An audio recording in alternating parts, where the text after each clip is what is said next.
ஆண்டவராகிய இயேசு கிறிஸ்துவின் நாமத்திலும் அவருக்கு அன்பான நல்வாழ்த்துகள். ஒவ்வொரு வாரமும் வரும்போதெல்லாம் நான் மிகுந்த மகிழ்ச்சியோடு வருகிறேன். நீங்கள் எப்படி வருகிறீர்கள்? அப்படியா? மகிழ்ச்சியோட வரீங்களா?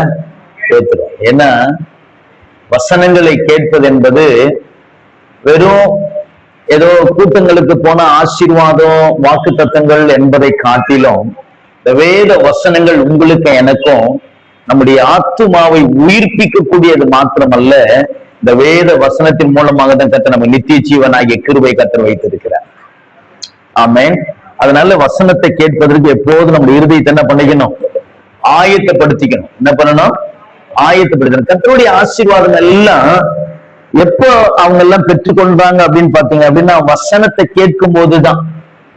வசனத்துக்கிட்ட வந்து அந்த வசனத்தின் மூலமாய் தன்னை ஆராய்ந்து பார்த்து தன்னை முற்றிலுமாய் ஆண்டவருக்கு ஒப்பு கொடுக்கும் போது கர்த்தருடைய ஆசீர்வாதத்தை கர்த்தர் என்ன பண்றாரு?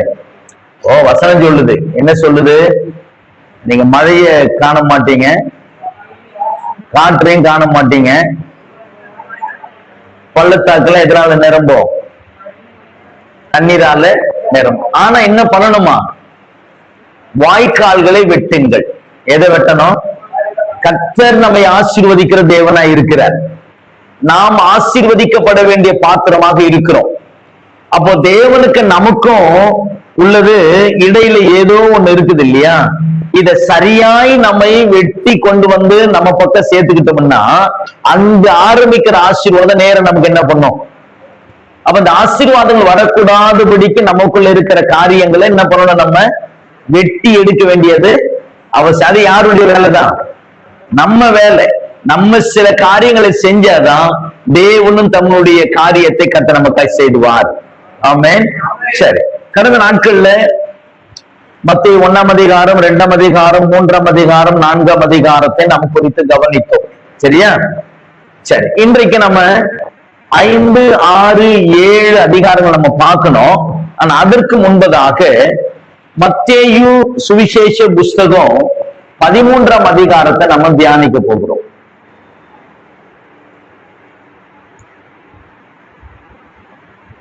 நான் பிறகு உங்களுக்கு 5, 6, 7 இயேசு கிறிஸ்துவுடைய மலை பிரசங்கம் அதை நான் உங்களோடு கூட கொஞ்சம் டீட்டெயிலா அந்த காரியங்களை குறித்து நம்ம கவனிக்கலாம். அதற்கு முன்பதாக இந்த அதிகாரம் முழுவதும் நிறைந்திருக்கிற சில முக்கியமான சம்பவங்களை உங்களோடு கூட நம்ம சொல்லி நம்ம கடந்து போகலாம். இந்த 13ஆம் அதிகாரம் முழுவதும் பாத்தீங்க அப்படின்னா வாசிங்க பார்க்கலாம். 13, 1, 2 வாசிங்க.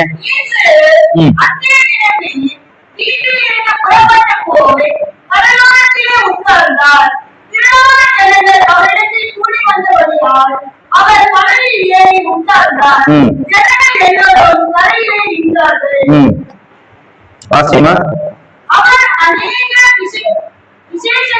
அநேக விசேஷங்களை ஊமைகளாக என்ன பண்ணாரா சொன்னார். இந்த 13ஆம் அதிகாரம் முழுவதும் பாத்தீங்க அப்படின்னா ஊமைகள் நிறைந்த ஒரு அதிகாரம். என்ன அதிகாரம்? ஏறக்குறைய 12 ஊமைகள் இருக்கிறது அந்த அதிகாரத்துல. இந்த 12 அதிகாரத்துல அந்த 13ஆம் அதிகாரத்தில் இருக்கிற 12 ஊமைகளுடைய காரியங்களை நான் எல்லாத்தையும் நம்ம சொல்ல போறது இல்ல.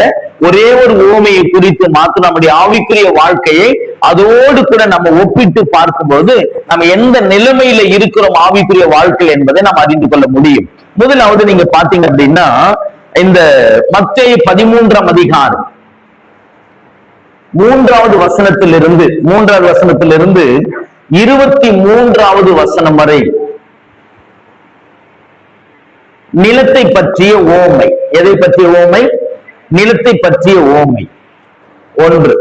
2வது ஓமை அப்படி பாத்தீங்க அப்படின்னா மத்தேயு 13ஆம் அதிகாரம்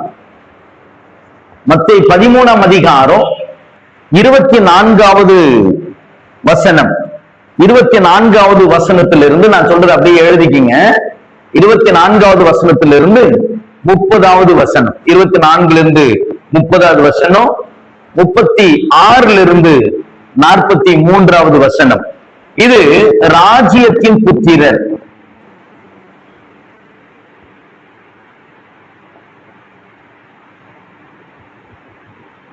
ராஜ்யத்தின் புத்திரரை குறித்த ஓமை. மூன்றாவது மத்தேயு 13ஆம் அதிகாரம் 31, 32. இதை பார்த்தீங்க அப்படின்னா கடுகு விதை ஊமை. நான்காவது ஊமை மத்தேயு 13ஆம் அதிகாரம் 33வது வசனம் புளித்த மாவு.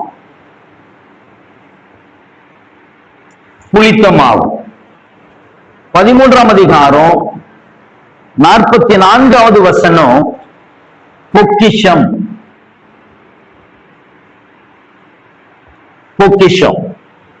13ஆம் அதிகாரம் 45 46 வசனம் வரை முத்தை குறித்த உவமை. 13ஆம் அதிகாரம் 47 51 வரை மீன் வலையை குறித்த உவமை. 18ஆம் அதிகாரம், சரி, இது வரைக்கும் இந்த 13 வரைக்கும், இந்த 51 மீன் வலை வரைக்கும். திருப்பி மத்தேயு புஸ்தகம் முழுவதும் 18ஆம் அதிகாரம் 23 25 வசனம் வரை மன்னிக்காத ஊழியக்காரன்.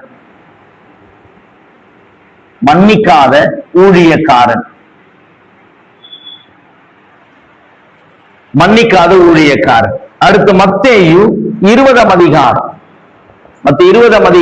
1 16 வசனங்கள் வரை திராட்சை தோட்ட உவமை. சரி, 10வது உவமை 22ஆம் அதிகாரம் 1 14 வசனம் வரை கல்யாண வஸ்திரம்.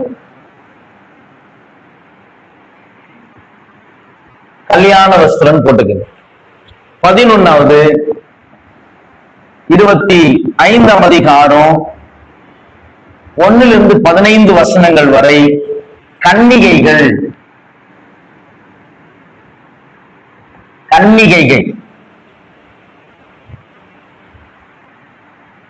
12வது வசனம் வரைக்கும்.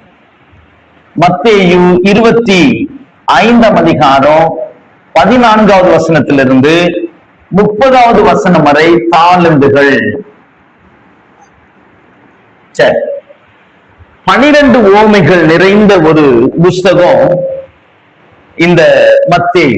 காரணம் என்னன்னா, ஆண்டவர் சொல்றாரு, நான் உவமைகளாய் உங்களோடு நான் என்ன பண்ணுவேன், பேசுவேன், உவமைகளை கொண்டு வாய் திறப்பேன் என்ற தீர்க்க தரிசனம் அது நிறைவேறத்தக்கதாக இந்த இஸ்ரவேல் ஜனங்கள், விசேஷமா சீஷர்களோடு கூட பாத்தீங்க அப்படின்னா இந்த 12 உவமைகளை ஆண்டவர் அங்க சொல்றதை நம்ம பார்க்கிறோம்.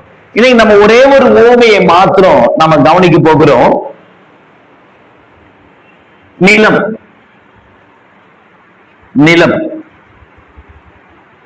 நிலத்தை குறித்த ஒரு உவமை.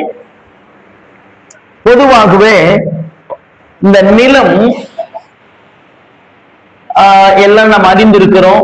வாசிங்க பார்க்கலாம், 3-4 வசனத்தை வாசிங்க. 13ஆம் அதிகாரம்.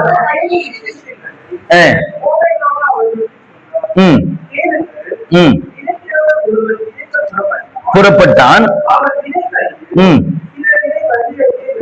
சில விதை வழி அருகே விழுந்தது.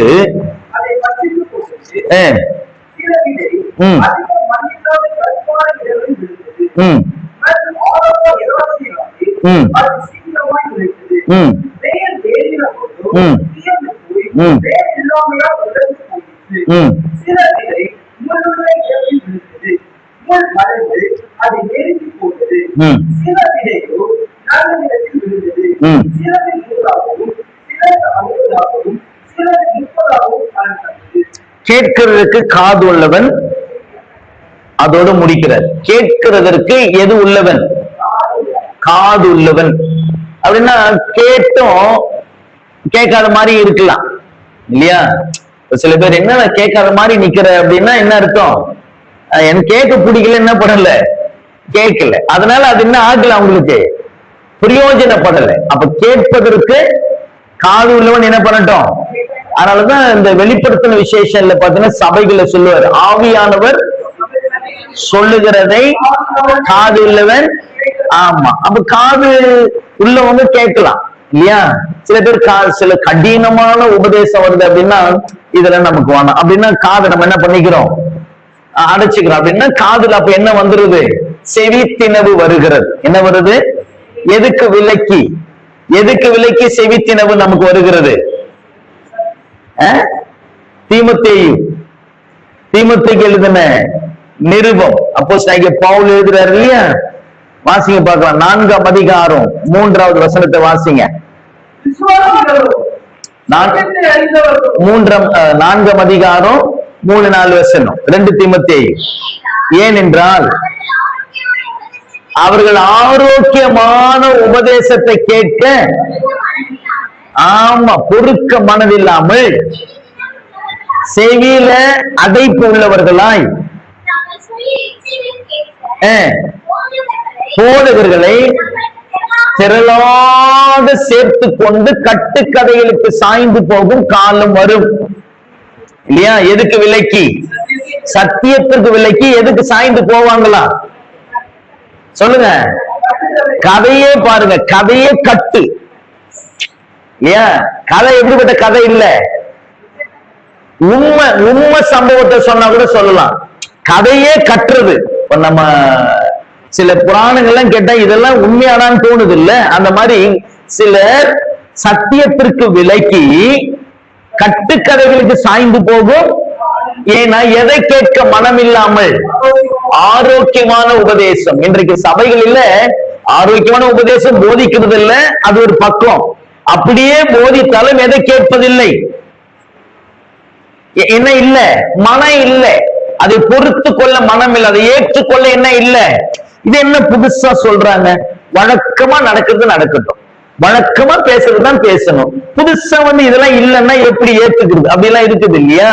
அப்ப என்னன்னா தேவ வசனத்தை பொறுத்து கொள்ள, தேவ வசனத்தை சத்தியத்தை சத்தியமாய் ஏற்றுக்கொள்ள மனம் இல்லாததுனால இன்றைக்கு அநேகர் தங்களுக்கு எப்படிப்பட்ட போதகர்களையா, சுய இச்சைகளுக்கு ஏற்ப திரளான போதகர்களை சேர்த்து கொண்டு, அப்ப சுய இச்சைகளுக்கு ஏற்ப போதகர்கள் வருகிறார்கள் என்றால் அவர்கள் எதைத்தான் பேசுவார்கள், கட்டுக்கதையில் தான் பேசுவார்கள். அப்ப கட்டுக்கதைகளுக்கு சாய்ந்து போகும் காலம் காலம் என்ன இருக்குது வசனத்துல வரும். அப்படின்னா வந்துருச்சு. சோ இங்க நம்ம கவனிக்கலாம், இந்த நிலத்தின் உவமையை பார்த்தீங்க அப்படின்னா 4 விதமான நிலங்களை குறித்து பார்க்கிறோம். முதல்ல எங்க விதைக்கப்பட்டவர்களா, வழி அருகே. எங்க விதைக்கிறாங்க, வழி அருகே விதைக்கப்பட்ட விதை. வாசிங்க பார்க்கலாம். ரைட், தி ஃபர்ஸ்ட் இப்படி எடுத்துக்கலாம் நம்ம.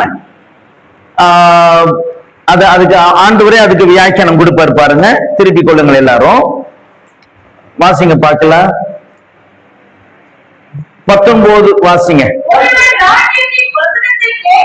கவனிங்க, ஒருவன் எதை கேட்டும், ராஜ்யத்தின் வசனத்தை கேட்டும்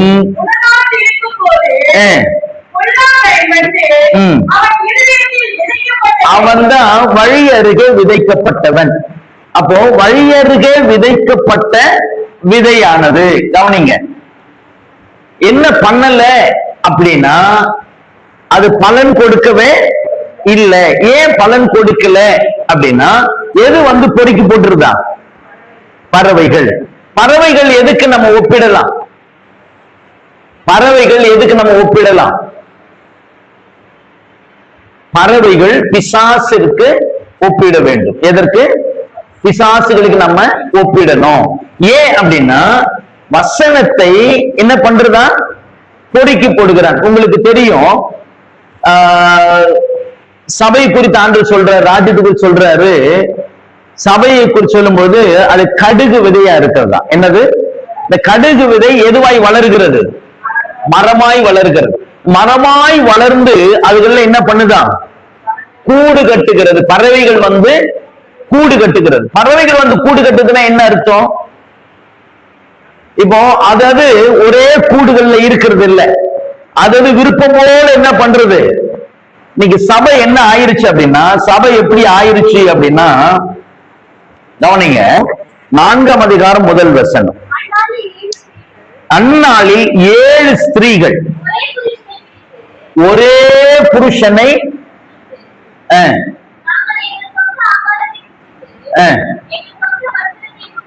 சரி என்னவா, எத்தனை ஸ்திரீகளா? ஆமா, 7 ஸ்திரீகள். ஸ்திரீகள் என்னாவே சபை. என்னது? சபை.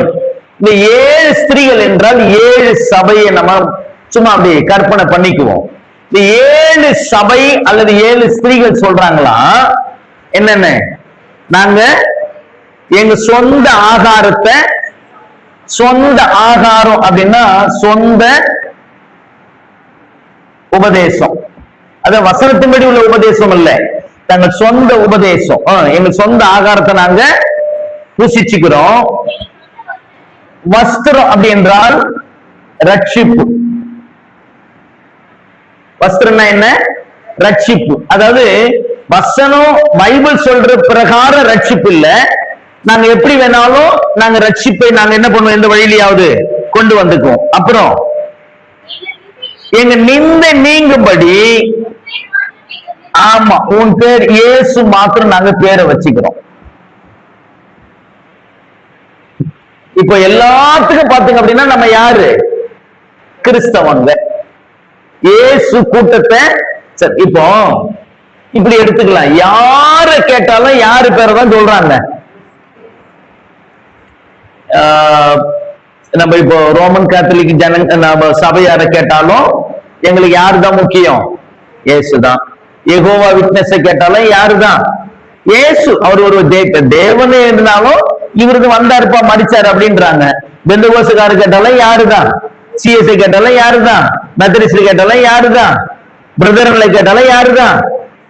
சொல்லுங்க, எல்லாம் யாருதான்? எல்லாம் இயேசுதான். ஆனா உபதேசம் அப்படி இருக்கிறதா? உபதேசம் அப்படி இருக்கிறதா அப்படின்னா அவங்க ஒரு உபதேசம் வச்சிருக்கிறாங்க. இல்ல இல்ல, இப்படி வந்தாதான், இப்படி துணையோட வந்தாதான், இப்ப தாய் இல்லாம மகன் இல்ல, இப்படி ஒரு உபதேசம் இருக்கிறது. இப்ப ரட்சிப்பை பாத்தீங்க அப்படின்னா இப்படிதான் நாங்க வந்து மனம் விரும்பி ஞானஸ்நானம் எடுத்து நாங்க இப்படிதான் வரணுன்ற அந்த அனுபவம் இன்னைக்கு இந்த நாட்கள்ல பாத்தீங்க அப்படின்னா இந்த மாதிரி சபையானது கடுகு விதை அளவு. என்ன அளவு? கடுகு விதை. அந்த ஒரு முதல் சபை எத்தனை பேர் கொண்டு ஆரம்பிக்கப்பட்டது? 120 பேர் இல்லையா? இந்த சின்ன கூட்டமானது அடுத்த அதிகாரத்திலேயே 3000 ஆச்சு, 4000 ஆச்சு, 5000 ஆகிவிட்டது. சபை பெருகின போது எதுகள் வந்து அப்படியே கூடு கட்டுச்சா? எதெல்லாம்? பறவைகள். அப்படின்னா என்ன? அவர்கள் தங்களுடைய டினாமினேஷனை கொண்டு வந்துட்டாங்க. ஸ்தாபனங்கள் எது மேல வந்து கூடு கட்டியாச்சு. இப்ப கேக்குறாங்கல்ல, எந்த ஸ்தாபனத்தை சேர்ந்தவர்கள் அப்படின்னா அதுக்கு ஒரு என்ன இருக்குது? அதுக்கு ஒரு உபதேசம் இருக்குது, அதுக்கு ஒரு வழிமுறை இருக்கிறது. ஆனா அதே சபை என்னமோ இப்படிதான்.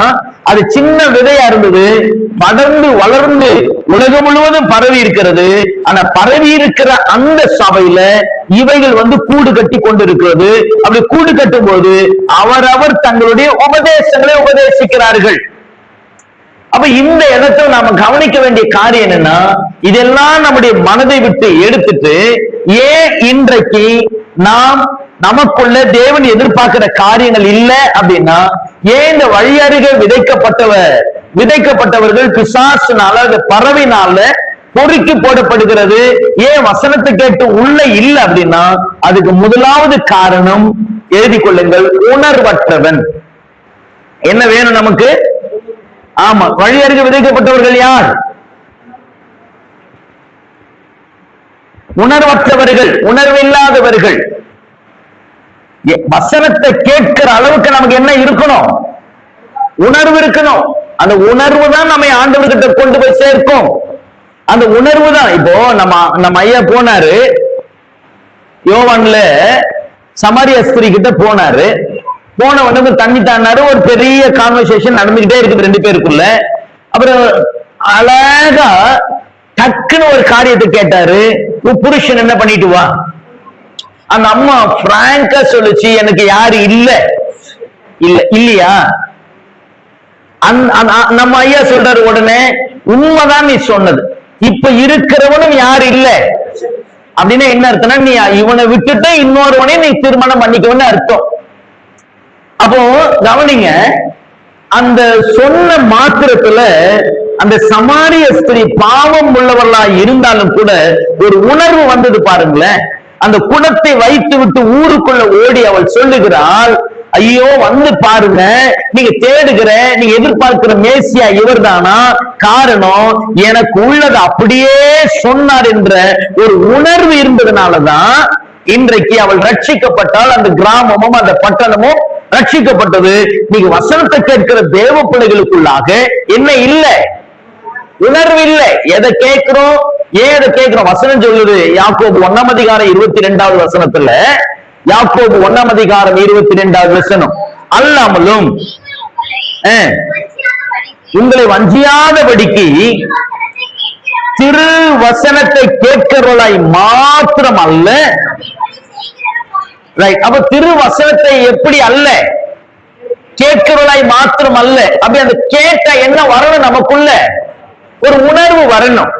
ஏன் இந்த வசனம் ஏன் இப்படி இருக்குது, காரியங்கள் இப்படி இது எனக்குள்ள இருக்குதா, இல்ல எல்லாம் எனக்குள்ள வரணுமா என்கிற என்ன வரணும். கர்த்தருடைய பிள்ளைகளுக்கு ஒரு உணர்வு உள்ள இருதயம் நமக்கு வேணும். அப்போஸ்தலர் நடபடிகள் 2:38 வசனத்தை வாசிங்க. பேதுரு அவர்களை நோக்கி, 37 வாசிமா. இதை அவர்கள் கேட்ட பொழுது குத்தப்பட்ட போது, இருதயத்தில் என்ன பண்ணப்பட்டவர்களாய், குத்தப்பட்டவர்களாய். தேவனுடைய வசனம் நமக்குள்ள வரும்பொழுது, பேசுற ஆளு யாராவது இருக்கட்டும், அது ஆளு பெரிய ஆளா இருக்கட்டும், படிச்ச ஆளா இருக்கட்டும், படிக்காத ஆளா இருக்கட்டும், எப்படிப்பட்ட ஆளாக இருக்கட்டும், தேவ வசனம் நமக்கு வருது அப்படின்னா அந்த ஜனங்கள் இருதயத்துல என்ன பண்ணப்பட்டார்களா, குத்தப்பட்டவர்களாய். அப்ப அந்த இருதயத்துல அந்த வசனம் குத்தப்படுதுன்னா என்ன இருக்கணும், உணர்வு இருக்கணும். ஆனா இன்றைக்கு ஏன் வழியருகே விதைக்கப்பட்ட அந்த வசனம் இந்த பறவைகளினால அது பொறுக்கி கொண்டு போகப்படுகிறது, பறவைகளினால் அது எடுத்துக்கொள்ளப்படுகிறது என்றால் அதற்கு காரணம் உணர்வு இல்லாத ஒரு இருதயம். அது உணர்வு இல்லாததுனால அந்த வசனத்தை குறித்த என்ன இல்லை, ஆமா ஒரு ஒரு ஒரு அலர்ட் இல்ல, ஒரு எச்சரிப்பு இல்ல, அதை குறித்த ஒரு பயம் இல்ல, அது குறித்த தேவன் நம்மோடு கூட பேசுறாரு என்கிறதான ஒரு உணர்வு இல்லாததுனாலதான் சத்துரு, உணர்வில்லாத உங்களுடைய இருதயத்துல சத்துரு வசனத்தை பொறுக்கி போடுகிறான், சத்துரு வசனத்தை பொறுக்கி போடுகிறான். சங்கீதங்களின் புஸ்தகம் 118 சங்கீதம் 34 வசனம், 119 சங்கீதம் 34 வசனம், எனக்கு உணர்வை தாரும்.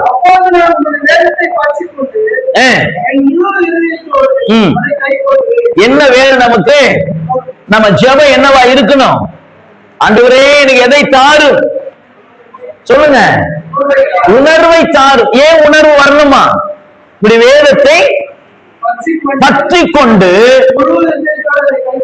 பாருங்க, பற்றி கொண்டு அது முழு இருதயத்தோடு நான் கை கொள்வேன். அப்போ எது இல்லாதவன் அது முழுதாய் கை கொள்றது இல்லை, உணர்வு இல்லாதவர். அப்ப கர்த்தருடைய பிள்ளைகளாகி உங்களுக்கு எனக்கும் ஒவ்வொரு ஞாயிற்றுக்கிழமையும் ஒவ்வொரு வாய்ப்பு கிடைக்கும் போதெல்லாம் தேவ வசனத்தை எங்கெல்லாம் நீங்கள் கேட்கிறீர்களோ அந்த வசனத்தை குறித்த ஒரு உணர்வுள்ள இருதயத்தை கர்த்தர் நமக்கு தரணும். கொஞ்சம் நம்ம அப்படியே வசனத்தை கொண்டு நம்ம என்ன பண்ணணும், கொஞ்சம் அலசி பார்த்துக்கணும், ஆராய்ந்து பார்த்துக்கணும். ஏன் அப்படி ஆராய்ந்து பார்த்துக்கணும் அப்படின்னா, இவ்வளவு காலம் கேட்ட வசனம் நமக்குள்ள பலன் கொடுக்கிறதா பலன் கொடுக்காமல் இருக்கிறதா என்பதை பார்ப்பதற்கு ஒரு நல்ல உணர்வுள்ள இருதை நமக்கு என்ன பண்ணணும். அப்ப யார் வழி அருகே விதைக்கப்பட்டவர்கள் என்றால் உணர்வற்றவர்கள், உணர்வு இல்லாத ஒரு இருதயம் உள்ளவர்களைத்தான் இங்க வேதம் நமக்கு சொல்லுகிறது. ரெண்டாவது உணர்வு இல்லாதவர்கள் மாத்திரம் அல்ல, ரெண்டாவது புத்தி இல்லாதவர்கள். அவர்கள் புத்தி இல்லாதவர்கள்.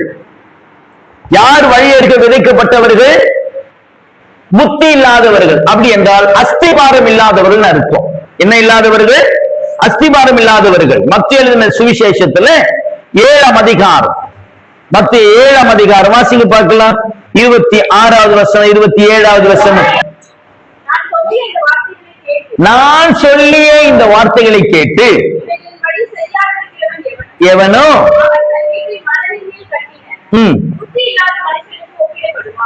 புத்தி இல்லாத மனுஷன் எதை கேட்டு செய்யல. அப்போ வழியருக விதைக்கப்பட்டவர்கள் உணர்வு இல்லாததுனால அது கிரிய செய்யல. ரெண்டாவது, அந்த வசனத்தை கேட்டு அதன்படி அவங்க என்ன பண்ணலையா, செய்யாதனால அவங்க யாரா இருக்கிறாங்க, புத்தி இல்லாதவர்கள். அப்ப வசனத்தை கேட்டு அதன்படி செய்யல அப்படின்னா ஏன் அப்ப நமக்குள்ள அந்த வசனம் இருக்கணும்? அப்ப சத்ருவானவன் அதை என்ன பண்றான், அந்த வசனத்தை அப்படியே நம்ம மறைத்து கொள்ளணும். சங்கீதக்காரன் சொல்றாருல்ல 119ஆம் சங்கீதத்துல 9வது வசனத்துல சொல்றாரு, 9 வேணா 11ல சொல்லுவாரு பாருங்க, நான் உமக்கு விரோதமாய் பாவம் செய்யாதபடிக்கு என் இருதயத்தில், அந்த இருதயத்தில் வைத்து வைத்தேன் இருக்கிறது சரியானதா தெரியாது. ஆனா என் இருதயத்தில் மறைத்து வைத்தேன்னு அர்த்தம்.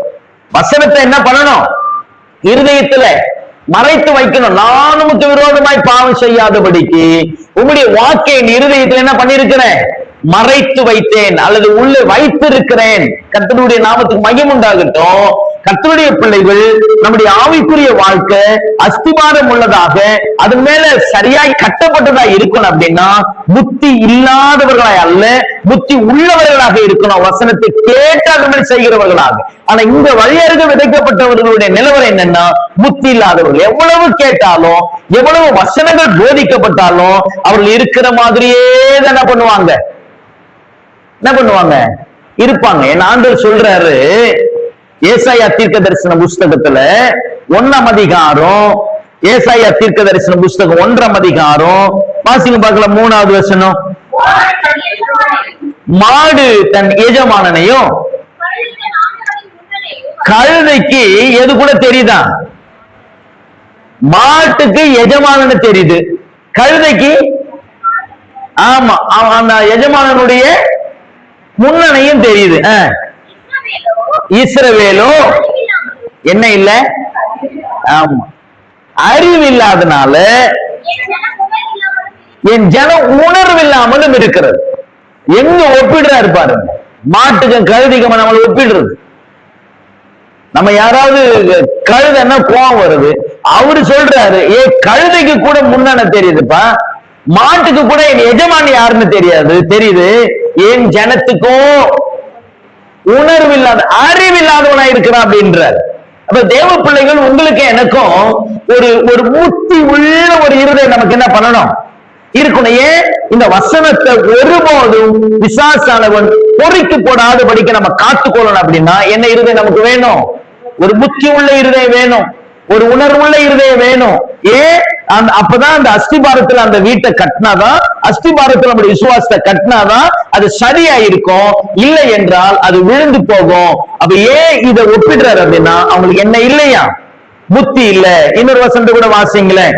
லூக்காவின் சுவிசேஷம் 6ஆம் அதிகாரம் 46, 47 வசனத்தை வாசிப்பீங்களானா,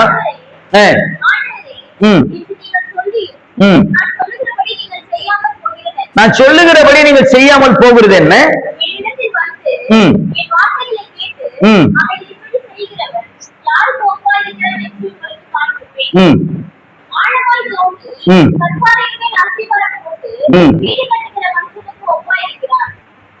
நாற்பத்தி 49 வாசிமா. என் வார்த்தைகளை கேட்டும் செய்யாதவனோ அஸ்திவாரம் இல்லாமல், ஆமா அதுதான் இங்க நான் சொன்னேன். மத்திய 7ஆம் அதிகாரமும் லூக்கா 6ஆம் அதிகாரமும் பாத்தீங்க அப்படின்னா புத்தி இல்லாதவர்கள். ஏன்னா வசனத்தை கேட்டு அதன்படி என்ன பண்ணாதவர்கள், செய்யாதவர்கள்.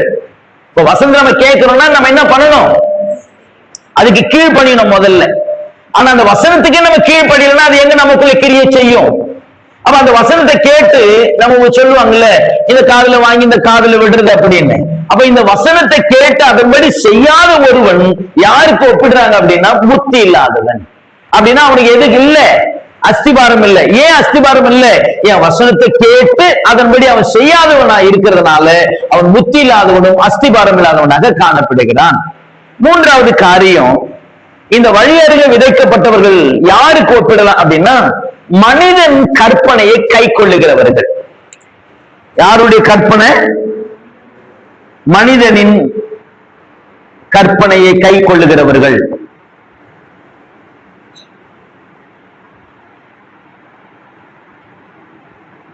மனிதனின் கற்பனையை கை கொள்றவங்க. இன்னைக்கு சத்தியத்தை விட்டுட்டு மனுஷர்கள் என்ன நமக்கு மூதாதையர்கள் அறியாமல் நமக்கு செய்து வைத்திருக்கிற காரியத்தை கூட இன்றைக்கு நம்ம என்ன பண்ணிட்டு இருக்கிறோம்? கை கொண்டிருக்கிறோம், அதை ஃபாலோ பண்றோம். அது இப்ப விட்டுட்டோன்னு வச்சுக்கிறீங்களேன், அது நமக்கு என்னமோ பெரிய பாவம் பண்ண மாதிரி இருக்கு. ஓ, அது நாட்கள்ல நம்ம ஆண்டவர் குதிரை கழுது மேல போனாரு இல்லையா? போனாரா இல்லையா? நாளைக்கு போவாரு. போனாரா இல்லையா? போனாரு. நம்ம போனோமா? ஒரு ஷேக் ஆகுது இல்ல, என்ன எல்லாத்தையும் காலி பண்ணிட்டு போயிடுவாரு பொழுது. அது எப்படி நாங்க போவாம இருக்க முடியும்? அது பிடிக்கணும். எதை? குருத்தோலை பிடிச்சாதான் அது ஞாயிறாகவே இருக்கும். நாளைக்கு என்ன ஞாயிறு? குருத்தோலை ஞாயிறு. ஆண்டவரும் வந்தாரு, குருத்தோலையை பிடிச்சாரு. என்ன சொல்ற? அவர் அப்படிக்க சொன்னாரு இல்ல? வரும்போதே ஏதாவது குருத்தோலையை பண்ணிட்டு வந்தாரா? அந்த ஆளு கொண்டு என்ன பண்ணிக்க வச்சுக்க அப்படின்னு. அப்போ அந்த நாட்கள்ல நம்முடைய ஆண்டவர் வந்தாரு, எருசலேமுக்கு வருகிறார். எல்லாரும், அதாவது பெரிய ஆச்சரியம், எல்லாரும் கேள்விப்பட்டு வராங்க. வந்த மாத்திரத்துல அவரு ஒரு கழுதையை பார்த்தாரு, வர சொன்னாரு, ஏறி உட்கார வச்சுட்டாங்கல்ல, அவரை ஏறிட்டாரு. வரும்போதே இவர் ஒண்ணும் சொல்லவே இல்லை. ஓசன்னா கத்துக்கப்பா, ராஜான்னு கத்துக்கப்பா சொன்னாரா? இல்ல, அது பாட்டுல ஏறிட்டு போனாரு. ஜனங்கள் எல்லாம் என்ன பண்ணாங்களா? மரக்கிளைகளை போட்டாங்க, கம்பளங்களை விரித்தார்கள். ஓசன்னா தாவீதி ஒரே ஒரு வாரம் தான் தாங்கிச்சு. அதெல்லாம் அடுத்த ஒரு 5 நாள் பொறுத்து எந்த ஜனங்கள் ஓசனான்னு சொன்னாங்களோ, ஓசன்னா என்ன அர்த்தம்? ஓசானா அப்படின்னா என்ன அர்த்தம்? அது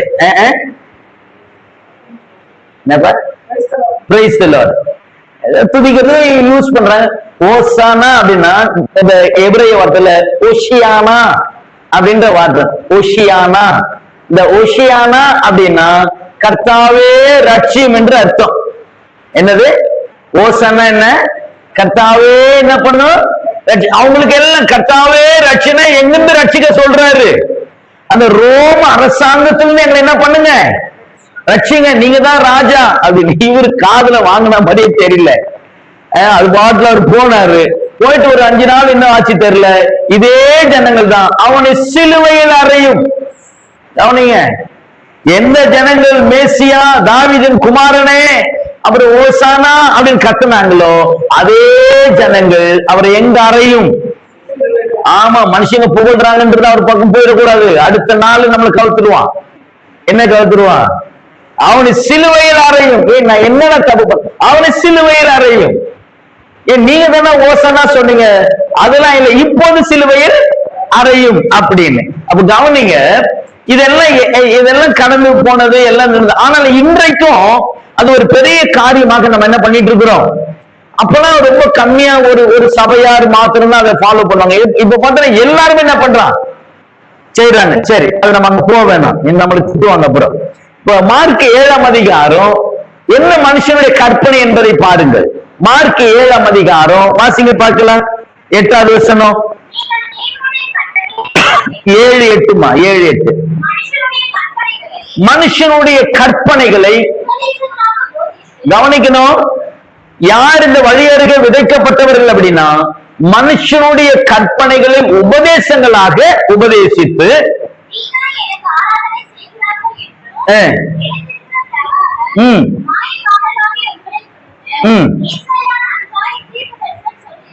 இன்றைக்கு ஏன் அவர்களால பலன் கொடுக்க முடியல? ஏன் சத்துரு அதை பொறுக்கி போடுகிறான் என்றால், சத்தியத்தை கை கொள்வதை காட்டிலும் எதை கை கொள்வதற்கு நீங்கள் ஆயத்தமாயிருக்கிறார்கள். ஆமா, சில சடங்குகளை சொல்லி பாருங்க, செய்வாங்க. ஆனா சத்தியத்தின் மாதிரி வாழ்ந்து பாரு அப்படின்னா யாரும் வாழ மாட்டாங்க. அது ரொம்ப அவங்களுக்கு கடினமா இருக்கிற மாதிரி அவர்கள் நினைக்கிறார்கள். ஆனா அதனாலதான் இன்றைக்கு அந்த வசனமானது கிரியை செய்யக்கூடாதபடி அது பறவைனால சத்ருவினால அது பொறித்து கொண்டு போகப்படுகிறது. காரணம், சத்தியத்திற்கு பதிலாக எதை அவன் கை கொள்ளுகிறான்? மனுஷனுடைய கற்பனையை. அது மனுஷன் சொன்னா அப்படியே செய்யறாங்க, வசனத்துக்கு ஒத்து போகல. ஆனா இப்படி பண்ணுங்க அப்படின்னா மனுஷர்கள் செய்கிறத நம்ம ஃபாலோ பண்ணுகிறவர்களாக இருக்கிறார்கள். ஆனா ஒரு நாளும் கலாத்தியர்கள் எழுதின நிருபத்துல 1ஆம் அதிகாரம் 10வது வசனத்துல வாசிப்பீங்களான்னா அந்த தேவ மனுஷன் இப்படி எழுதி இருக்கிறார், வாசிங்க. மனுஷரையா தேவனையா யாரை நாடி போதிக்கிறேன்? மனுஷனையா பிரியப்படுத்த பார்க்கிறேன். நான் இன்னும் மனுஷனை பிரியப்படுத்துகிறவனா இருந்தால் நான் கிறிஸ்துவின் ஊழியக்காரன் அல்ல. யாரை நம்ம பிரியப்படுத்த வேணாம். ஏன் நம்ம அதனாலதான் ஆண்டு சொன்னாரு, நீ காணிக்க கொடுக்கறது கூட, காணிக்க பெட்டில போடுறது கூட ஒரு வலது கை போடுறாங்க அப்படின்னா இடது கை என்ன பண்ண வேணாம், நீ உதவி செய்யறீன்னா உனக்கு தேவனுக்கு மாத்திரம் இருக்கட்டும். அதைத்தான் நாங்க சொல்றேன். நீங்க எப்படி பண்ண அதை விரும்புகிறார்கள்? மனுஷனை பிரியப்படுத்த விரும்புகிறார்கள். அப்படின்னு நமக்கு நிறைய அது மனுஷங்களும் விரும்புறாங்க, ஊழியக்காரர்களும் விரும்புகிறாங்க, விசுவாசியும் விரும்பு. அது என்னன்னா அப்படி முதல்ல எடுத்து வந்து கொடுத்து அது பார்த்த உடனே பாஸ்டர்களை திருப்திப்படுத்துறார்களாம். இப்ப நம்ம செய்கிற காரியங்கள் மனுஷனை அல்ல, யாரை பிரியப்படுத்தணும்? தேவனை பிரியப்படுத்த வேண்டும். அப்போஸ்தலர் நடபடிகள் 5ஆம் அதிகாரம் 29வது வசனத்தை வாசிங்க பார்க்கலாம். அதற்கு பேதுருவும் ஆமா, மனுஷனுடைய கற்பனைகளை நாம் கை கொள்றோம் அப்படின்னா மனுஷனுக்கு நம்ம கீழ்ப்படிக்கிறோம். அத சொல்றாரு, மனுஷனுக்கு கீழ்ப்படிவதை பார்க்கிறோம். அப்ப யாருக்கு கீழ்ப்படிவது நல்லது? அப்ப மனுஷர்கள் எழுதி வைத்த கற்பனைகளையா நல்லது தேவனுடைய வார்த்தைக்கா அப்படின்னா தேவனுடைய வார்த்தை. இப்போ புரோட்டஸ்டன்ட் அப்படின்னு வெளியில வந்தது இல்லையா, மார்ட்டின் லூதர் வெளியில வந்தார். ஏன் வெளியில வந்தாரு? ஐயா பைபிள் ஒண்ணு சொல்லி இருக்குது, நீங்க ஒண்ணு செஞ்சிட்டு இருக்கிறீங்க, இது எதுவுமே பைபிள் உள்ள காரியங்கள் அல்ல, இது எல்லாம் உங்களுடைய கற்பனைகளா இருக்கிறது என்று சொல்லி ஒரு பெரிய மறுமலர்ச்சியை உண்டாக்கி வெளியில வந்து சபையை ஆரம்பித்தார். அப்படின்னா கவனிங்க, அப்ப இன்றைக்கும் அவைகள் எல்லாம் எதெல்லாம் அவர் விட்டுட்டு வந்தாரோ அது எல்லாம் மீண்டும் என்னதான் வந்திருக்கிறது, சபைக்குள்ள வந்திருக்கிறது. அப்ப அதைத்தான் நாங்க சொல்றாரு, தேவனுடைய வார்த்தையை கை கொள்வதை காட்டிலும் மனுஷனுடைய கற்பனைகள் மேல் இன்னைக்கு மோகமா இருக்கிறார்கள், அதை விட்டு சொல்றார். மத்தேயு சுவிசேஷத்துல 15ஆம் அதிகாரம் 9வது வசனம்.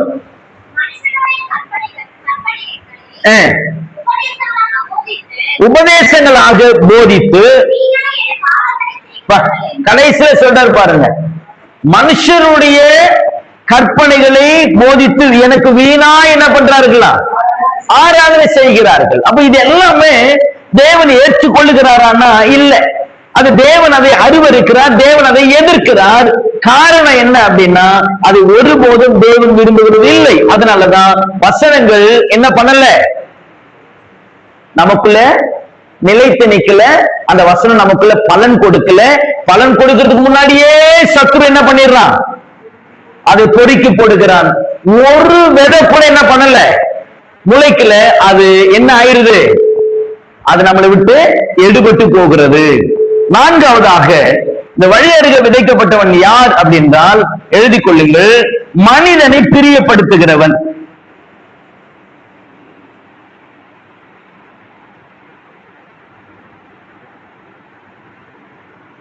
யாரை பிரியப்படுத்துறவன்? மனுஷனை பிரியப்படுத்துகிறவன் தான் எங்க விதைக்கப்பட்டவன், வழி அருகே விதைக்கப்பட்டவர்கள். வாசிங்க ஏசாயா தீர்க்கதரிசன புஸ்தகம். ஏசாயா தீர்க்கதரிசன புஸ்தகம் 1ஆம் அதிகாரம் 11லிருந்து 20 வரைக்கும் நீங்க போட்டுக்குங்க. 10 வசனங்கள்ல பாத்தீங்க அப்படின்னா 11 வாசிங்க.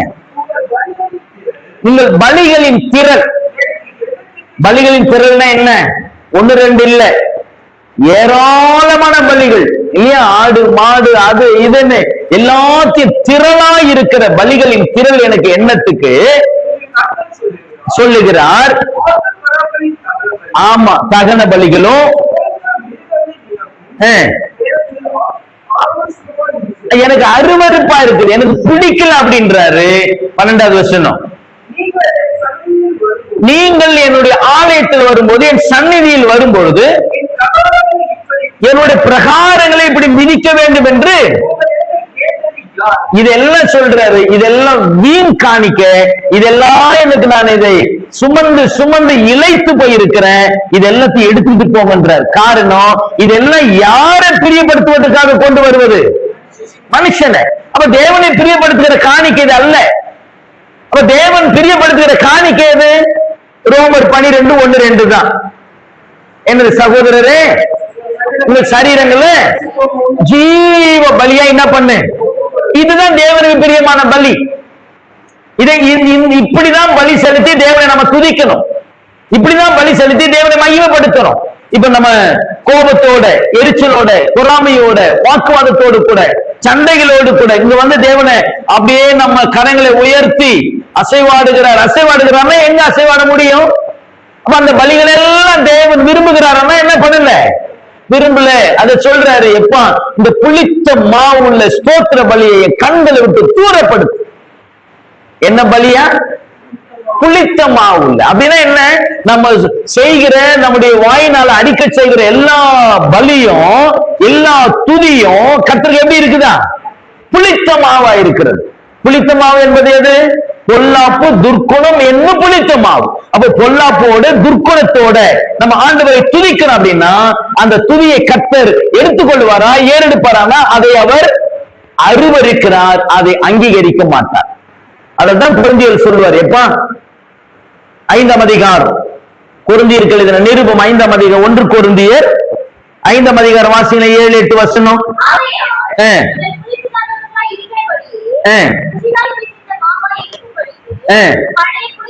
பழைய புளித்த மாவை என்ன பண்ணுங்க? பழைய புளித்த மாவுன்னு ஒண்ணு இருக்குது. புளித்த மாவுல, இந்த புளித்த மாவு என்பது பழைய வாழ்க்கை, பழைய ஜீவியம், பழைய வாழ்க்கையோடு கூட வந்து ஆண்டவர் என்ன பண்ணக்கூடாது. அதனால்தான் சொல்ற, பழைய புளித்த மாவை புறம்பே கழித்து போடுங்கள். அப்ப எதை தரித்துக் கொள்ளணுமா? துப்புரவு, உண்மை என்னும் புளிப்பில்லா அப்பத்தோடு பண்டிகையை ஆசரிக்க கடவோம். அப்ப நம்முடைய இருதயத்துல ஒரு தேவன் விரும்புகிற ஒரு வாழ்க்கை நமக்குள்ள இருக்கணும். அப்ப இதெல்லாம் இப்படிப்பட்ட காணிக்கை கொண்டு வருவதற்கு காரணம் என்ன? யாரை பிரியப்படுத்தணும்? ஆமா தேவ பிள்ளையே, ஆண்டவர் அழகா சொன்னார், காணிக்கை கொண்டு வந்தா கூட வச்சுட்டு ஒப்புரவாயிட்டு வாப்பான்னு சொல்றாரு.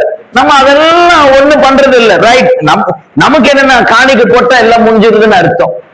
தேவன் அந்த காணிக்கையை காட்டிலும் காணிக்கை கொடுப்பவர்களை கர்த்தர் பார்க்கிறார். அதான் ரொம்ப முக்கியம்.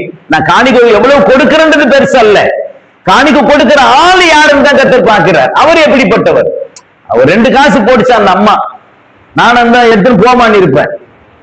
நான் பார்த்ததுன்னு வச்சுக்கிட்டீங்களேன், இதுல வேற முதல்ல வந்து 2 காசு போடுற போமா எடுத்துக்கிட்டு என் டீ செலவு கூட ஆகாதுன்னா சொல்லியிருப்பேன். என் ஆண்டு அப்படி பார்த்தாரு, அதைத்தான் பெருசா சொல்றாரு.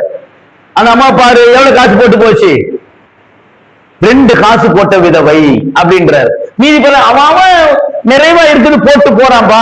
அந்த அம்மா இருந்ததே என்ன பண்ணிட்டு போகுது அப்படின்னா எப்படி போச்சு? இந்த அம்மா முழு மனதோடு கூட மனப்பூர்வமாக தனக்கு ஜீவனுக்கு உண்டானது, அடுத்த வேலைக்கு சாப்பாட்டுக்கு உண்டானதே போட்டதுன்னா கர்த்தர் காணிக்கையே அங்க பெருசா பேசுறாருன்னா மனதையும் அந்த அம்மாக்கு இருந்ததான உணர்வை குறித்து கர்த்தர் பேசுறார்.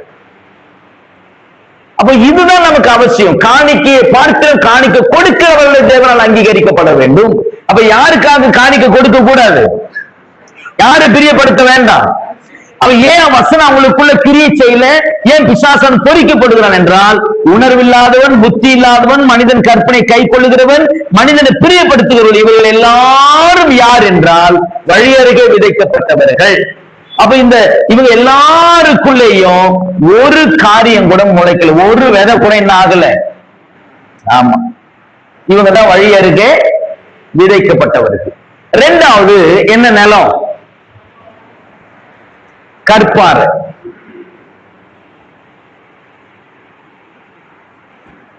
வாசிங்க பார்க்கலாம் 20வது வசனம்.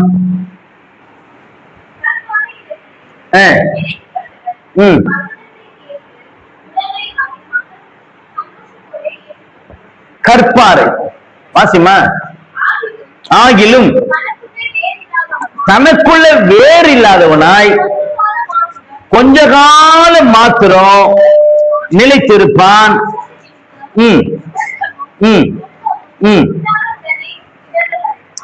ரெண்டாவது, எங்க விதைக்கப்பட்டவங்கலாம் கற்பாறை. எங்க விதைக்கப்பட்டவங்க கற்பாறை.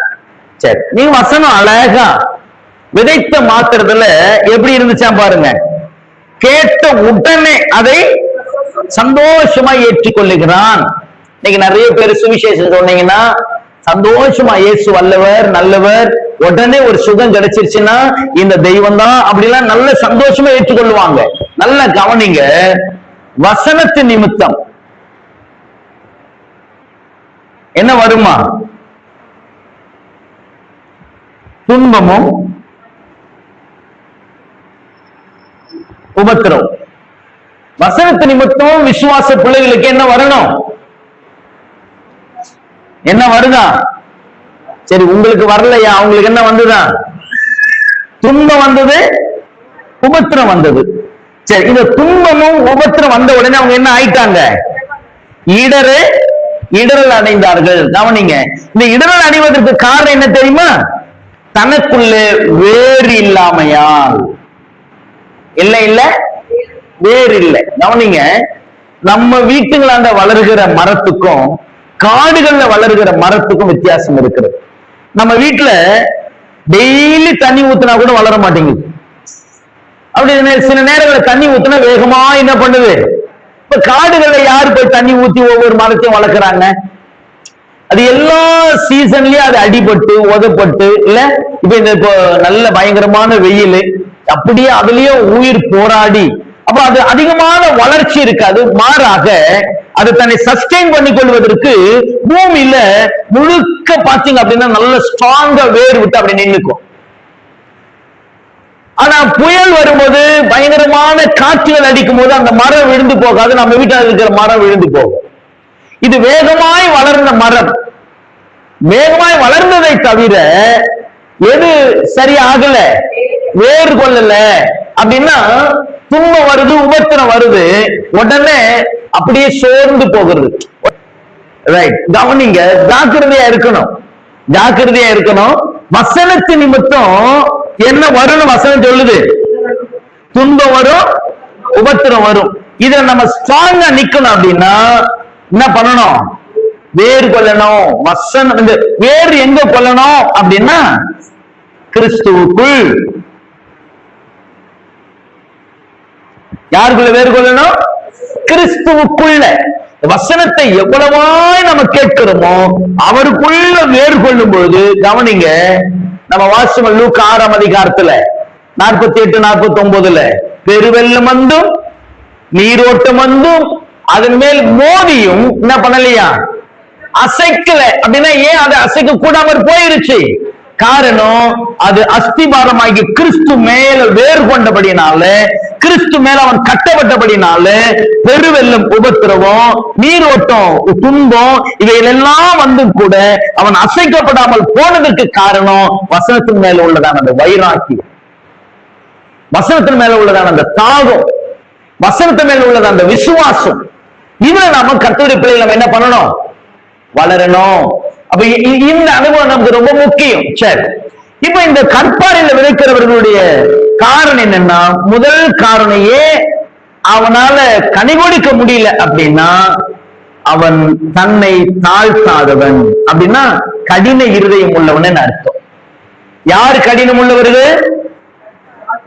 தாழ்மை இல்லாதவர்கள். தாழ்மை வேணும். கர்த்தருடைய பிள்ளைகளுக்கு என்ன வேணும்? எவ்வளவு நம்மை தாழ்த்துகிறோமோ அவ்வளவாய் தேவனால உயர்த்தப்படுவோம்.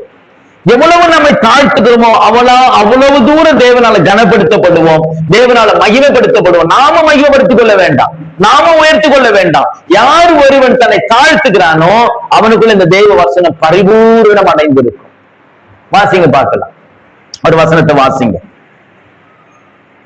யாக்கோபு 1ஆம் அதிகாரம், யாக்கோபு 1ஆம் அதிகாரம் 21வது வசனம்.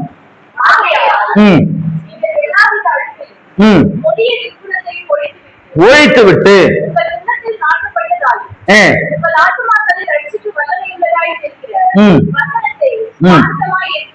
சாந்தமா வசனத்தை என்ன பண்ணணுமா?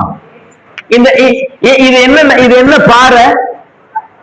அப்ப இந்த ஒரு மாதிரி கடின இருதயத்துல உள்ளவர்கள், கடின இருதயம் உள்ளவர்கள் ஒருபோதும் வசனத்துல வளர முடியாது. அப்படின்னா இந்த வசனத்தை எப்படி ஏற்றுக்கொள்ளணும்? சாந்தமா. சாந்த குணம் வேணும். கடின இருதயம் மாறி நமக்கு என்ன குணம் வேணும்?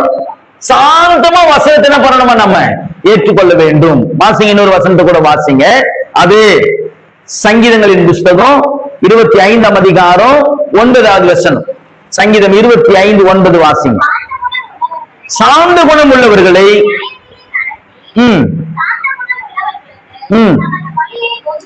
ஆமா, ஆண்டவர் யாருக்குதான் வழியை போதிக்கிறார்? கடின இருதயம் உள்ளவர்கள் அல்ல, தேவ வசனத்துக்கு எதிர்த்து நிற்கிறவர்கள் அல்ல, கொஞ்ச கால வசனத்தை கேட்டு அதுக்கப்புறம் வசனத்தை மறுதளிக்கிறவர்கள் அல்ல, வசனத்தை சாந்த குணம் உள்ளவர்களா ஏற்றுக்கொள்ளுகிறவர்களுக்கு தேவன் தம்முடைய வழியை அவர் போதிக்கிறார்.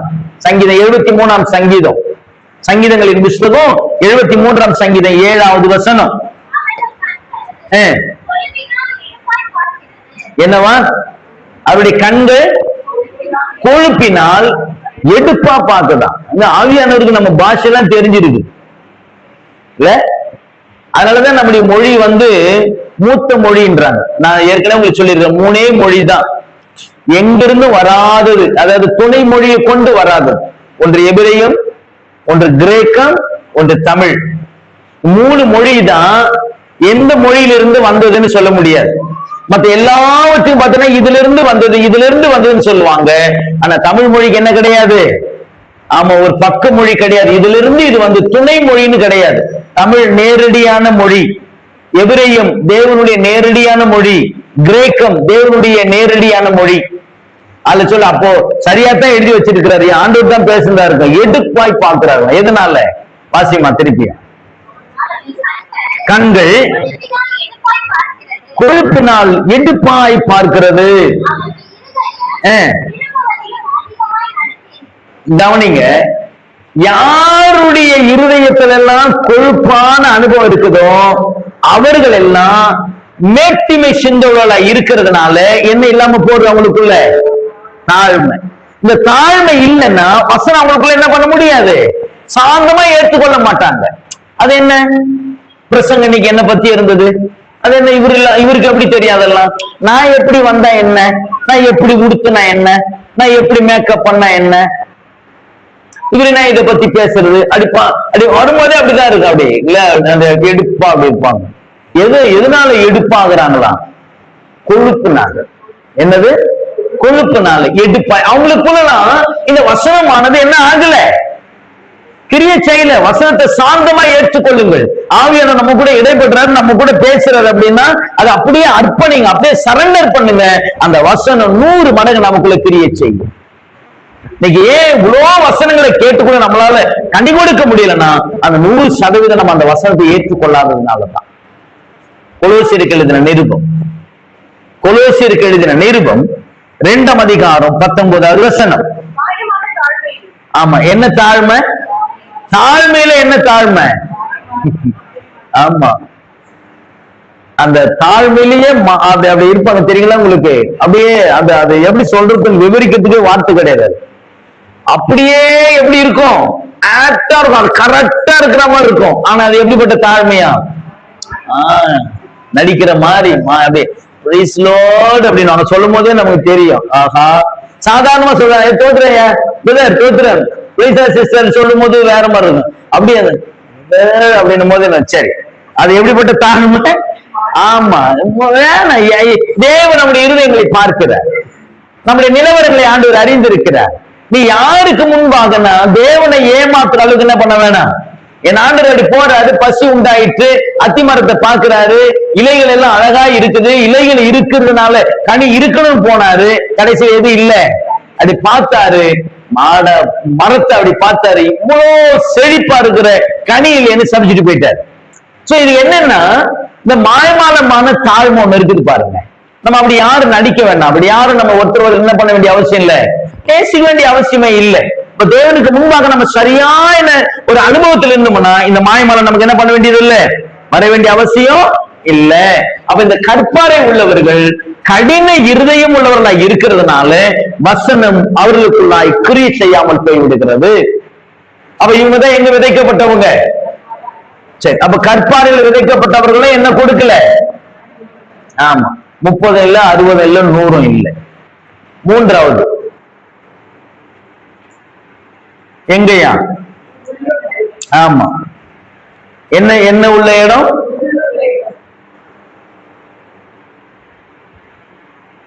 முள்ளுள்ள இடம். மூன்றாவது, இந்த முள்ளுள்ள இடத்தில் விதைக்கப்பட்டவர்கள் யார்? வாசிங்க.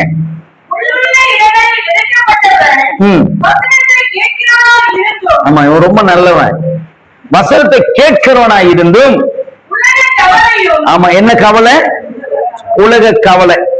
இந்த கவனிங்க, இந்த முள்ளுகள் உள்ள இடத்துல விதைக்கப்பட்டவர்கள் ஏன் பலன் கொடுக்காம போயிட்டாங்க அப்படின்னா அவங்களுக்குள்ள என்ன இருக்குதா? உலக கவலை. ரொம்ப செழிப்பா வந்தது அந்த எது விதை, எந்த பாதுகாப்பா இருக்குன்னு விதைச்சாங்களோ நல்லா வந்தது. கடைசியில் எதுவே வந்தது, நெருக்கி போட்டது. கர்த்தருடைய பிள்ளைங்க உலகம் வேண்டாம், லோகம் வேண்டாம், சிலுவையின் முன்னே உலகம் பின்னோக்கே நான் பின்னோக்கே. ஞானசானம் எடுக்கும் போது பக்தியோடு பாடுறது. காலையில தான் ஞானசானம் கொடுத்துட்டு வந்தேன்.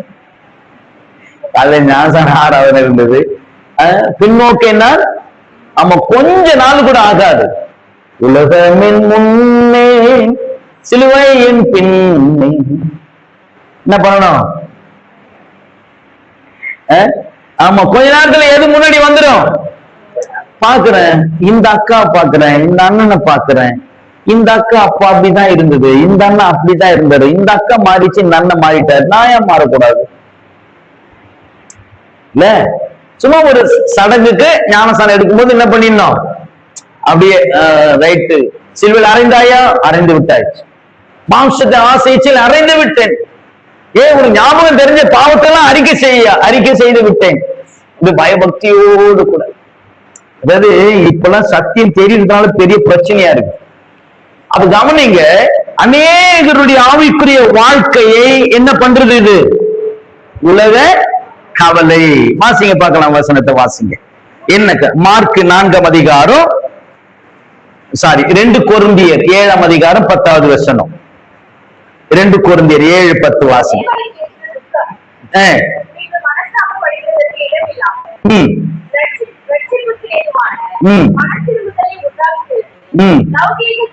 லௌகீக துக்கமோ இத உலக கவலை. லௌகீக துக்கம், லௌகீகனா என்ன?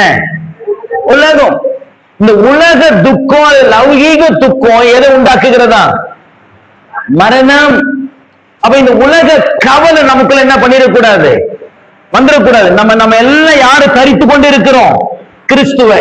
வசனம் நமக்குள்ள இருக்கிறது.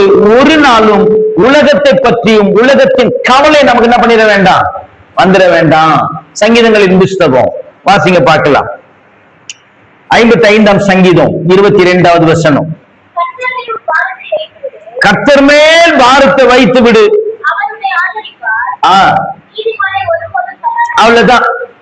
இந்த உலக கவலை குறித்து ஒருபோது என்ன பண்ணாத. என் ஆண்டவர் ஒரு 12 பேரை கூடவே வச்சிருந்தாரு இல்ல? யாரு அவங்க? ஆமா, ரொம்ப அறிவாளிங்க எல்லாரும்.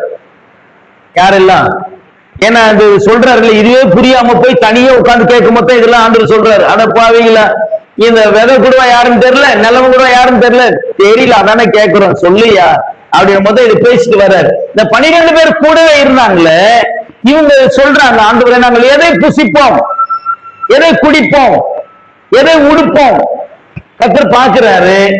அப்பா, நீங்க ஒண்ணும் கவலைப்படாதீங்க, வானத்து பறவையை பாரு, காட்டு புஷ்பத்தை பாரு, அவைகள் விதைக்கிறது இல்ல, இவைகள் நூற்குறது இல்ல, பரமபிதா அவைகள் என்ன பண்றார்? அப்ப அவங்களை போஷிக்கிறார். அப்படின்னா நீங்க என் பின்னே வருகிற நீங்கள் இதை குறித்து ஒன்று கவலைப்படாதீங்க, நீங்க தேட வேண்டியதை தேடுங்க, நான் கொடுக்க வேண்டியதை கொடுக்குறேன் அப்படின்ற. முதலாவது எதை தேடு? நீதியையும் இவைகள் எல்லாம். ஆமா, இவைகள் எல்லாம் நீ என்னெல்லாம் நினைக்கிறியோ, என்ன புசிக்க என்ன உடுத்த அப்படி நினைக்கிறீங்கள, இவைகள் எல்லாம் கர்த்தர் கூட கொடுக்கிறவர். அப்போ சீஷனுங்களுக்கு ஆண்டவர் கொடுத்த முதல் உபதேசம் இதுதான். எதை குறித்து கவலைப்படாது, உலக கவலை என்ன பண்ணிட வேணாம். ஏன்னா பேதுரு ஆண்டவர் கூப்பிடும் போது சாதாரணமா கூப்பிடல, போறாரு மனுஷன், நல்ல மீன் படகுல வந்துருச்சு, எவ்வளவு மீன் இருக்குன்னு தெரியல, உடனே கூப்பிடுறாரு, அப்போது யோவான் வாங்கடா அப்படின்றாரு. வலை கிழிந்து போகத்தக்கதாக என்ன கிடைச்சுதான், மனுஷன் கரைக்கு தான் கொண்டு வந்தார். கரைக்கு கொண்டு வந்த மாதிரி அது வித்து கூட போய் அதை அனுபவிக்கல. இனி நீ மீனை பிடிக்கிறவன் அல்ல, மனுஷன் எப்படி திரும்பி திரும்பி வந்திருப்பாரு. இந்த வாழ்க்கையில இன்னைக்கு தாயா பெரிய மீனை கிடைச்சது, இன்னைக்கு தாயா அவ்வளவு மீன் கிடைச்சது, இதோ கூட பொறுக்கலாம் அந்த மனுஷனுக்கு, அதை சாப்பிட கூட விடல. என்ன பண்றாரு? இப்ப அந்த மாதிரி ஆளுக்கு என்ன ஆகும், கொஞ்சம் அப்படியே ஆவிக்குரிய வாழ்க்கையில அப்படி கொஞ்சம் ஊழியத்தின் பாதையில கொஞ்சம் நமக்கு பலவீனங்கள், கொஞ்சம் நடுக்கங்கள், நெருக்கங்கள் வரும்போது, ஆஹா அந்த படகு விட்டு வந்துட்டோமே, அந்த படகு அப்படி இருந்திருக்கும்ல. என் ஆண்டவர் சொல்றாரு, அவைகளை குறித்து ஒன்று கவலைப்படாத. ஏன் அப்படின்னா, பறவையை பாருப்பான், அதை நான் போஷிக்கிறேன், புஷ்பத்தை பாரு, அவை நான் முடிச்சுக்கிறேன், அவைகளை நூற்கிறதும் இல்ல, அதை காட்டிலும் நீங்கள் விசேஷித்தமானவர்கள், நான் உங்களுக்கு செய்யாமல் இருப்பேன்னா உங்க காரியங்களை பரமபிதா அறிந்திருக்கிறார். அப்ப என்ன கவலை வந்துட வேண்டாம். இந்த உலக கவலை எதை நெருக்குகிறது? வசனம் நமக்குள்ள கிரி செய்யக்கூடாதபடி முள்ளு போல அதை நெருக்குகிறத நம்ம பார்க்கிறோம். இரண்டாவதாக ஐஸ்வர்யத்தின் மயக்கம். என்ன மயக்கம்? வாசிங்க பார்க்கலாம், வசனத்தை வாசிங்க. 30ஆம் அதிகாரம், நீதிமொழிகளின் புஸ்தகம் 30ஆம் அதிகாரம் 9வது வசனத்தை வாசிங்க.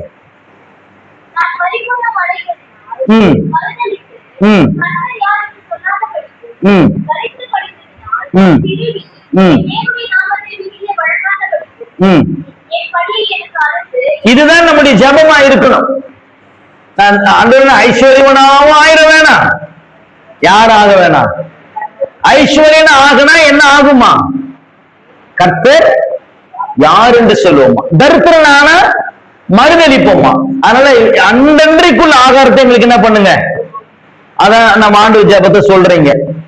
ஆனாலும் ஒரு 2 மாசத்துக்கு ப்ரொவிஷன் உள்ள இருக்கும். கவனிங்க, அன்றன்றைக்குள்ள ஆகாரத்தை எங்களுக்கு என்ன பண்ணும்? கர்த்தர் ஒவ்வொரு நாளும் நமக்கு போதுமானதை கர்த்தர் தருகிறாரா? தருகிறார். ஒரு நாளும் ஒருபோதும் இந்த ஐஸ்வர்யத்தின் மயக்கம் நமக்கு வந்துடக்கூடாது. 1 தீமோத்தேயுக்கு எழுதின நிருபம் 6ஆம் அதிகாரம் 6வது வசனத்தை வாசிங்க. போதும் என்கிற மனதுடனே கூடிய வாசிமா. அடுத்த வசனம், ஐஸ்வர்யவான்கள் ஆக வேண்டும் என்று விரும்புகிறவர்கள் சோதனை கண்ணீலோ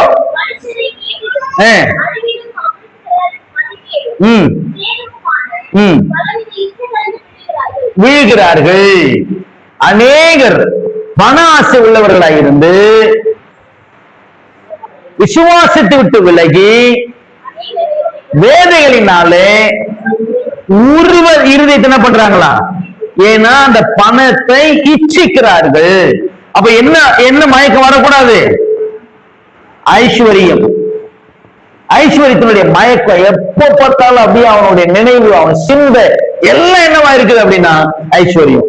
எங்க போடலாம், எங்க வாங்கலாம், எங்க இன்வெஸ்ட் பண்ணலாம், எங்க வருது, ஏது வருது, அவன் சிந்தனையே எப்படி இருந்தது அப்படின்னா மயக்கம். அப்படி சில பேர் பண்ணத தண்ணி அடிச்சு அப்படியே மயங்கிக்கிட்டே இருப்பான் பாருங்க. அதே மாதிரி எதுவும் ஐஸ்வர்யம் நம்ம இருதயத்தை அதுக்கு விட்டுறக்கூடாது, நம்ம இருதயத்துக்கு அதுக்கு ஒப்பு கொடுத்துடக்கூடாது.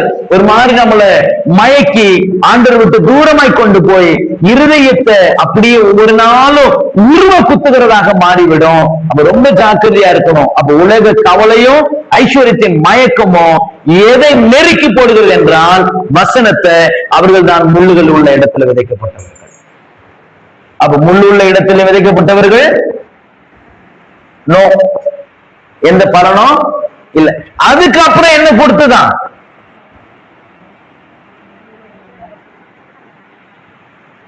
30, 60, 100 அப்படின்னா இந்த 3 நிலம் ஒண்ணு இல்ல, அடுத்த நிலம் 30, 60, அப்ப மொத்தம் 6 நிலம். எத்தனை நிலம்? 6 நிலம். ஒரு நிலம் எவ்வளவு கொடுத்ததா? ஏன் 30 கொடுத்தது? ஏன் 60 கொடுத்தது? ஏன் 100 கொடுத்தது? அதுதான் முதல்லயே நம்ம வாசிச்சோம். 13ஆம் அதிகாரம் 7வது வசனத்தை வாசிங்க. மத்தேயு இல்ல, சாரி, 9வது வசனம். ஆமா, கேட்கிறவன் எது? காது உள்ளவன். நம்ம எவ்வளவு காது கொடுக்கிறோமோ அவ்வளவு அவ்வளவு இருக்குதுன்னு அர்த்தம். அப்படின்னா அவ கேட்டீங்கன்னா ஆரம்பத்துல நான் என்ன பேசணும் அதுக்கு என்ன பண்ணுவா அவ? அதுதான் எந்த அளவுக்கு கேட்கிறோமோ அந்த அளவுக்கு நம்ம என்ன பண்ணுவோம். அப்போ சபையில படிக்காத அம்மாமார்கள் உண்டு, ஐயாமார்கள் உண்டு. கொஞ்சம் மிடிலா பிள்ளைங்க படித்தவர்கள் உண்டு. சில பேர் சொல்லுவாங்க, எழுத தெரியாதுயா, ஆனா கொஞ்சம் நான் காதுல வாங்கிக்குவேயா அப்படின்னு சொல்லுவாங்க. கொஞ்சம் சில பேருக்கு கொஞ்சம் இந்த வேதம் என்னதான் சொல்லுது அப்படின்னு சொல்லி ஆராய்ச்சி பண்ணி விளங்காம போனவங்க எல்லாம் உண்டு. என்ன பண்ணி? வசனத்தை ஆராய்ச்சி பண்ணிடாதீங்க.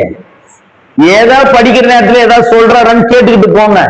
உட்கார்ந்துகிட்டு இது ஏன் இப்படி, ஏன் இந்த மரம் தரல, இந்த மரத்துல என்ன பிரச்சனையா இருக்கும், வேர் சரியில்லையா, மண்ணு சரியில்லையா, கட்சியில அப்படி பாப்பாரு, நீ சரியில்லைன்னு போயிடுவார். யாரு சரியில்லை? ஆமா, சில நேரங்கள்ல வசனத்தை ரொம்ப என்ன பண்ணாத. ஏன்னா இதை புரிந்து கொள்கிற அளவிற்கு நம்ம ஒண்ணும் பெரிய ஞானவான்கள் அல்ல. அந்த நேரத்துல படிக்கும் போது தேவன் நமக்கு என்ன கற்றுக் கொடுக்கிறாரோ, நமக்கு என்ன காலங்களுக்கு நமக்கு என்ன ஆண்டவர் போதிக்கிறாரோ, உபதேசிக்கிறாரோ, அதை மனப்பூர்வமாய் எடுத்துக்கொண்டு போறோம். அதனால ஆராய்ச்சி பண்ணணும்னா அறிவுக்கேற்ற மாதிரி ஆராய்ச்சி பண்ணாதீங்க. ஆவியானவர் எதாவது கற்றுக் கொடுக்கணும் படிக்க என்னவா இருக்கும், ஜோடி உள்ள வசனங்களை சேர்த்து பாருங்க. அதுக்கு என்ன பண்ணணும்? அதிகமாய் பைபிளை படிக்கணும். அதிகமா பைபிள் படிக்காம கேள்விகளை கேட்டுட்டு இருந்தீங்க அப்படின்னா, இப்ப நம்ம உடனே நம்ம ஆளுங்க கேட்கறது முதல் கேள்வி என்னன்னா, ஆண்டு பார்த்து, பிரதர் காயினுக்கு பொண்டாட்டி எங்கிருந்து வந்தார்? பொண்டாட்டி அவனுக்கு வந்தா என்ன, வரலன்னா என்ன? அதுல ஆதாமுக்கு 2 பசங்க தான், அதுக்கப்புறம் யாரு பேரும் இல்ல. அதுக்கப்புறம் பாத்தீங்கன்னா காயின் மனைவி அறிந்தான்னா இந்த பொண்ணு எங்கிருந்தே வந்தாங்க, உனக்கு ஏன் அந்த பிரச்சனைன்னு கேக்குறேன். அப்படின்னா என்ன பிரச்சனை? சரியா நம்ம என்ன பண்ணாதனால, பைபிளை அறிந்து கொள்ளறதுனாலதான். நம்ம வசனம் என்ன நினைக்கிறோம்னா, அது ஒரு வசனத்துக்கு ஒரு வசனம் அப்படி நமக்கு என்னமோ ஜோடியாய் கத்தர் பேசுன மாதிரி இருக்குது. ஒரு வசனத்துக்கு யுகங்கள் இருக்குது, காலங்கள் இருக்குது. இப்ப நம்ம பேசுறோம்ல, மத்தேயு 13ஆம் அதிகாரம், 14ஆம் அதிகாரம், 15, இப்படி பைபிள் கிடையாது. எப்படி பைபிள் இருந்தது? தோல் சுருளாக இருந்தது, மொத்தமா இருக்கும். நம்ம படிக்க வேண்டும் என்கிற வசதிக்காக அதிகாரங்களை பிரித்தது மனுஷர்கள். தேவன் கொடுக்கிற அந்த வசனத்தை அப்படியே எழுதி எழுதி எழுதி தோல் சுருளா வைத்திருந்தாங்க. அதிகாரங்களை பிரித்தது மனுஷர்கள். அதனால இப்ப 24ஆம் அதிகாரம், 34ஆம் அதிகாரம் அப்படின்னா நம்ம படிக்கிறதுக்கு லகுவாக வைத்துக் கொண்டிருக்கிறார்களே தவிர, முதல்ல பைபிளை கண்டெடுக்கும் போது, தோல் சுருளை கண்டெடுக்கும் போது அதிகாரங்கள் முறையில இல்லை. அதனால ஒவ்வொரு வசனத்துக்கும் பாத்தீங்க அப்படின்னா, நாம் ஒரு வசனத்துக்கு ஒரு வசனம் உடனே, இப்போ ஆதிலே தேவன் வானத்தையும் பூமியையும் சிருஷ்டித்தார், அதான். இப்ப 2வது வசனம் பூமியானது எப்படி இருந்துதான்? அப்ப இது உடனே நடந்துருச்சுன்னா இல்ல, யுகங்கள் ஆனது, காலங்கள் ஆனது. அதனால நம்ம வசனத்தை ரொம்ப நம்முடைய அறிவுக்கு பூர்வமா என்ன பண்ணாத. ஆமா, ஆண்டவர் நமக்கு என்ன சொல்லி கொடுக்கிறாரு, நமக்கு என்ன ஆவிக்குரிய வாழ்க்கை, நான் எப்படி பரிசுத்தத்துல வளரணும், நான் எப்படி ஆண்டவரோட ஐக்கியமாக்கணும், இதுல தேவ பிள்ளைகளாக நாம் தாழ்மையோட வசந்து கேட்டுக்கிட்டு தாழ்மையோடு வார்த்தைகளை கற்றுக்கொண்டு கடந்து போக வேண்டியது அவசியம். ஆமே. சரி, அப்ப இது ஏன் 30, 60, 100 அப்படின்னா மேஜிக்லாம் ஒண்ணும் இல்ல. நம்ம யாரெல்லாம் எப்படி கேட்கிறார்களோ, யாரெல்லாம் எப்படி புரிந்து கொள்ளுகிறார்களோ அவ்வளவாய் பலன் கொடுக்கிறவர்கள் தான். அப்ப இந்த 30 அப்படின்னா கொஞ்சம் அப்படி கேட்டு அதை புரிந்து கொள்ளுகிற தன்மை. இந்த சீஷர்கள் என்ன பண்ணுவாங்க? அது இதுவே இந்த விதையினுடைய ஊமையே அவங்களுக்கு என்ன பண்ணல, தெரியல. நம்ம பெருமையை பேசுறோம். அன்னைக்கு அவர் கூட சுத்திருந்தா நமக்கு தான் தெரிஞ்சிருக்கு இல்ல. அப்ப அவங்களுக்கு அதெல்லாம் புரிஞ்சது. இப்ப நிறைய தன்னுடைய உயிர் தேர்தலை குறித்து பேசுறாரு, ஒண்ணு விளங்கல. அப்ப அது அவங்களுக்கு எவ்வளவுதான் விளங்கி இருக்குது, 60 விளங்கி இருக்குது.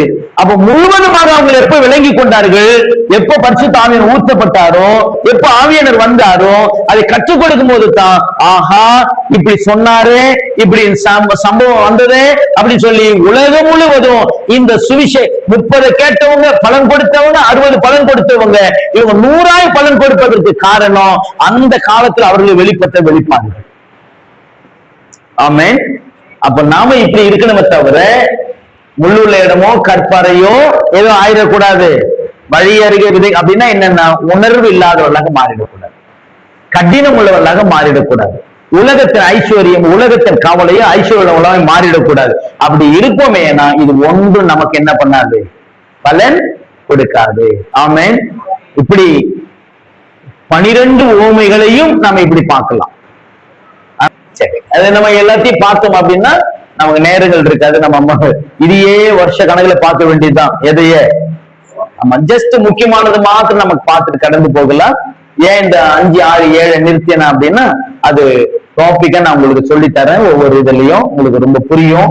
அது கற்று நமக்கு மகிமுண்டாக ஜெபித்துக் கொள்ளுங்கள். தொடர்ந்து கர்த்தருடைய வார்த்தைகளை கவனிக்க கர்த்தர் நமக்கு உதவி செய்வார். ஜெபிக்கலாமா? ஜெபிப்போம். கிருபை நிறைந்த எங்கள் அன்பின் பரலோக பிதாவே, ஆசீர்வதிக்கப்பட்ட நல்ல இந்த ராத்திரி நேரத்திற்காக நன்றி செலுத்துகிறோம். உங்களுடைய நாமத்தை தரித்த உங்களுடைய பிள்ளைகள் உங்களுடைய வசனத்தை மனப்பூர்வமாய் கேட்டு அதன்படி செய்கிறவர்களாக எங்களை நீர் கொண்டு வந்து எங்களை ஆயத்தப்படுத்திக் கொண்டிருக்கிற கிருபைகளுக்காக ஸ்தோத்திரம். அந்த ஒவ்வொருவரையும் ஆசீர்வதியும். வர தடைப்பட்டவர்களை நாங்கள் நினைவு கூறுகிறோம். வரும் நாட்களில் கொண்டு வாரும். இதுக்கு காரணமாயிருக்கிற சபையும் சபை நடத்துகிற அருமையான அண்ணனையும் இந்த கரங்களை ஒப்பு கொடுக்கிறோம். கர்த்தருடைய கிருபை அவங்களோடு கூட இருக்கட்டும். எப்படியாகிலும் ஒரு கூட்டத்தை பரலோகத்துக்கென்று நாங்கள் ஆயத்தப்படுத்த எங்களுக்கு உதவி செய்வீராக. நாளை ஆராதனை இந்த கரங்களை ஒப்பு கொடுக்கிறோம். தொடர்ந்து உங்க பிரச்சனைகளை ஆளுகை செய்யும். எல்லா துதியும் கனமும் மகிமையும் நமக்கு ஒருவருக்கே செலுத்துகிறோம். கர்த்தராகிய இயேசு கிறிஸ்துவின் நாமத்தில் ஜெபிக்கிறோம் ஜீவனுள்ள நல்ல பிதாவே. ஆமென்.